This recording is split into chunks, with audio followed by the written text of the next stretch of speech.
समय गोरु चालाणकारी और पुलिस मध्य गुली विनिमय होईछि। एथिरे जने गोरु तस्कर गुरुतर आहत होइतिबा बेले 2 जण पुलिस कर्मचारी मध्य आहत होइचंती।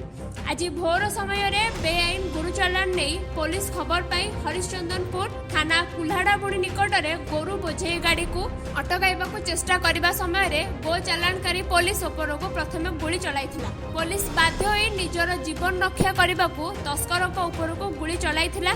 फल आरिफ खान नामक गो चालाणकारी 2टी गोड़े 2टी गुली बाजिथिला। अपरपक्षे गो चालाणकारी गुली में 2 जण पुलिस कर्मचारी आहत होई हरिचंदनपुर गोष्ठी स्वास्थ्य केन्द्र में चिकित्सा चली। गुरुतर गो चालाणकारी को पुलिस प्रथमे आनी हरिचंदनपुर पर जिला मुख्य चिकित्सालय भर्ती कराइथिला।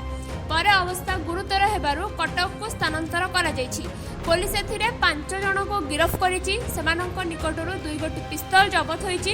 एथि सहित मामला रे जड़ित 4टी गाड़ी और 25टी गोरु को पुलिस जबत करिछि। पुलिस को जो आक्रमण करथिले और सेथिरे जो सेमाने बंदूक रे फायरिंग करथिले सेही संबंध रे पुलिस मध्य निजर जो राइट ऑफ प्राइवेट डिफेंस को एवं तांकर इलीगल जो अटैक करथिले सेमानकर प्रतिहत करिवा पई पुलिस तरफ मध्य फायरिंग हेतिला।